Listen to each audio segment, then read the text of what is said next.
Olá, aqui é a Lourdes Ganzelli e hoje eu vou falar sobre medo. Ai, quem é que não tem medo de vez em quando, ou de vez em sempre? Ou sobre um determinado assunto, ou sobre outro. O medo é uma coisa que faz parte da humanidade, tem o seu valor, a sua importância como um instrumento de defesa natural e de atenção para evitarmos situações de perigo. Natural sentirmos medo em determinadas situações. O que é, às vezes, até traumatizante é o quanto o medo pode interferir na nossa vida, o quanto o medo pode bloquear as nossas ações e as nossas conquistas, o quanto o medo pode nos impedir de realizar projetos e de alcançar sucesso em tantas áreas da vida.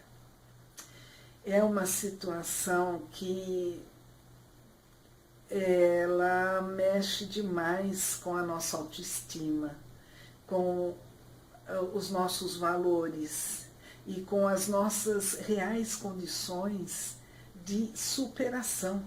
Se nós pararmos para avaliar que a grande maioria dos medos são puras ilusões, são situações criadas pela mente subconsciente ou, pior ainda, pela mente inconsciente, que é aquela mente da comunidade, aquela mente que nos envolve sem que a gente tenha percepção.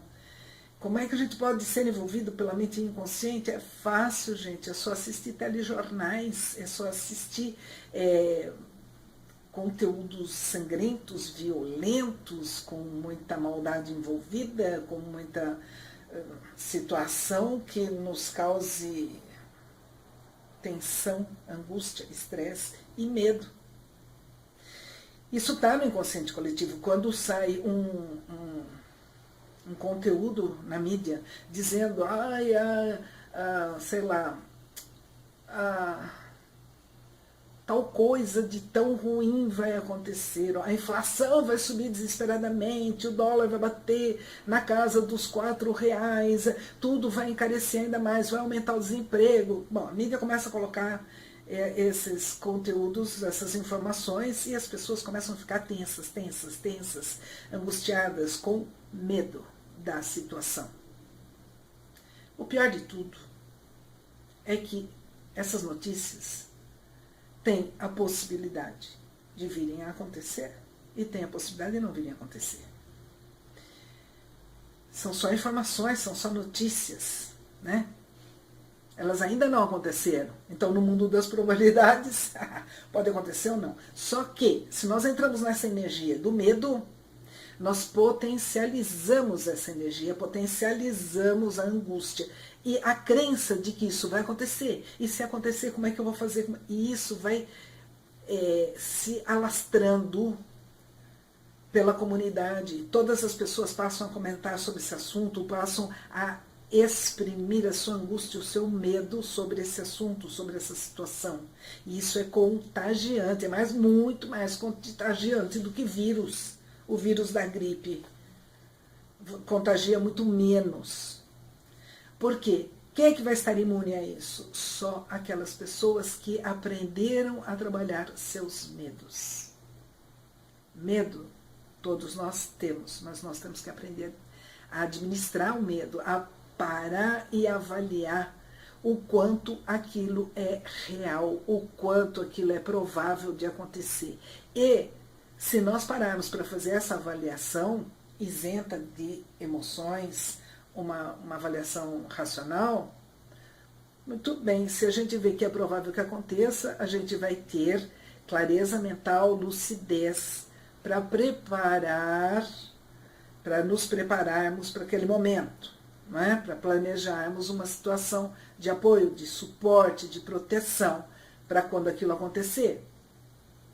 Mas se a gente não tiver essa lucidez e essa capacidade, a gente se envolve no medo, ele cresce e toma conta da gente. Paralisa e nos leva à bancarrota. Eu vou contar uma historiazinha aqui que foi dada como case, ou seja, como uma situação real. Isso eu aprendi quando eu fiz um curso de pós-graduação de gestão de qualidade total e produtividade e terminei em 2002. Então vê que isso é uma coisa que acontece, passa a crise, entra a crise, acaba a crise e a situação continua a mesma, né? O invólucro é diferente, mas a situação é a mesma. Muito bem, o que aconteceu? Havia um senhor que vendia cachorro-quente. Ele passou a vida vendendo cachorro-quente. O cachorro-quente dele era considerado o melhor da cidade. E ele tinha um ponto de cachorro-quente perto de uma das maiores escolas da cidade. E não era só a escola que era muito grande, tinha muito comércio ao redor e tinha muitas empresas ao redor. Então muita gente ia comer o cachorro-quente daquele senhor.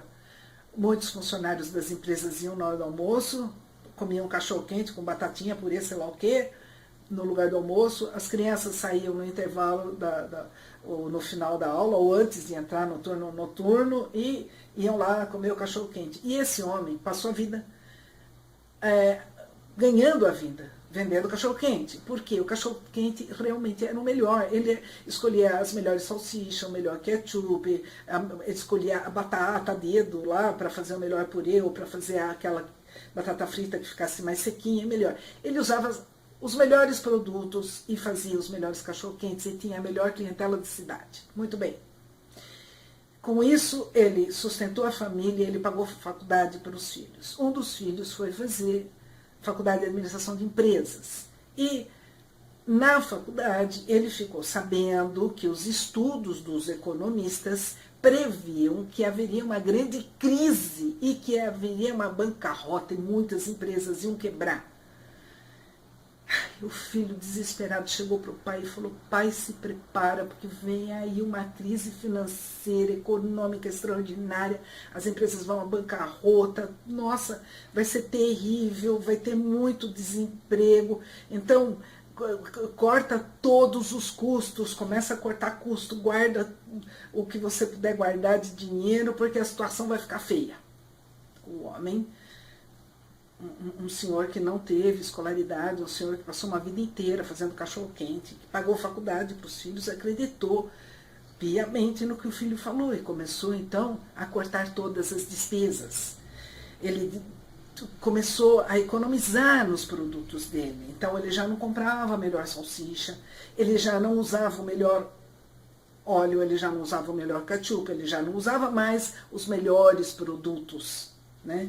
Ele dispensou o funcionário dele que ajudava na cozinha e pôs o ajudante como cozinheiro lá para fazer os purês, os molhos, aquela coisa toda, o que caiu muito a qualidade.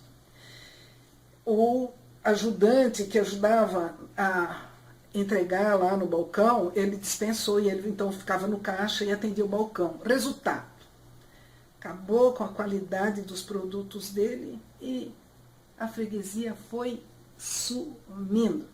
Foi sumindo. E a coisa foi ficando difícil, e aquelas reservas financeiras que ele tinha, ele teve que ir colocando na empresa para pagar cobrir a defasagem do prejuízo, enfim. Ele foi à bancarrota.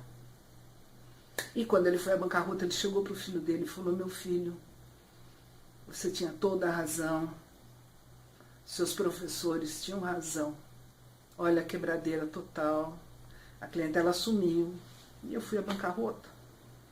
Não tenho mais condição de manter nenhum funcionário, não tenho mais condição de manter o meu ponto aqui. A única coisa que eu consegui salvar foi um pouquinho de dinheiro para comprar um carrinho e eu vou ter que fazer cachorro-quente e vender no carrinho nas feiras, em algum lugar assim. Você tinha toda a razão. Qual é a moral dessa história? Não houve aquela quebradeira tão grande. Houve, sim, uma quebradeira para quem acreditou que a crise ia ser imensa o suficiente para levar à falência um grande número de industriais e de comerciantes, enfim. Mas muitos sobreviveram e outros tantos cresceram apesar da crise. Resultado é o sistema de crenças que vai nos conduzir pela vida fora. Então agora é hora, sempre é hora, a cada minuto é hora de a gente prestar atenção nas nossas crenças, no que é que a gente está acreditando, o que é que a gente está visualizando, o que é que a gente está projetando para o futuro. Agradeço muito sua atenção. Fico muito feliz por você se interessar sobre esses assuntos e espero de todo o coração que esses vídeos possam colaborar de alguma maneira para a transformação dos seus sistemas de crença em sistemas muito mais prósperos, saudáveis e felizes. Muito obrigada por sua atenção e até a próxima.